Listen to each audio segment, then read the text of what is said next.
প্রতিটা সৃষ্টি আল্লাহ পাকের এক একটা মেসেজ দেয়। ঠিক মেয়ে মানুষও একটা মেসেজ দেয়। কি মেসেজ?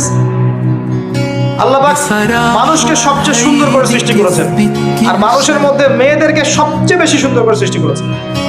আল্লাহ পাকের সবচেয়ে সুন্দর সৃষ্টি হচ্ছে মেয়েরা, এবং তারা খুব নরম হয়, নরম, প্রজাপতি ধরার মতো। প্রজাপতিকে ধাপ করে ধরতে পারবেন না, শক্ত করে ধরতে গেলে প্রজাপতি নষ্ট হয়ে যাবে, মরে যাবে। প্রজাপতিকে কোমল ভাবে ধরতে হবে। ঠিক মেয়েদের সামনেও আপনার কোমল থাকতে হবে। বেশি হার্ড হতে যাবেন, শেষ। আমি আপনার গার্লফ্রেন্ডের সামনে কোমল হতে বলি নাই, আপনার ওয়াইফের সামনে হতে বলেছি। কোমল থাকলে আপনি জিতে যাবেন। দেখবেন দুনিয়ার চিল্লা ফাল্লা করছে আপনার বাসায়, আপনি চুপচাপ আছেন পাহাড়ের মতো, কোমল আছেন।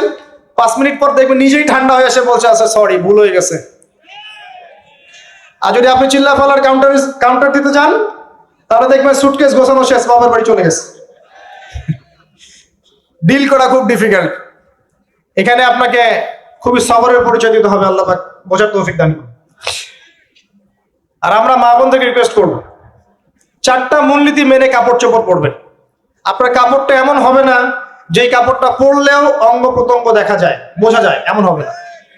কাপড়টা এমন হবে না এত টাইট ফিটিং যে আপনার অঙ্গের উঁচু নিচু অবয়ব বোঝা যায়, এমন হবে না। কাপড়টা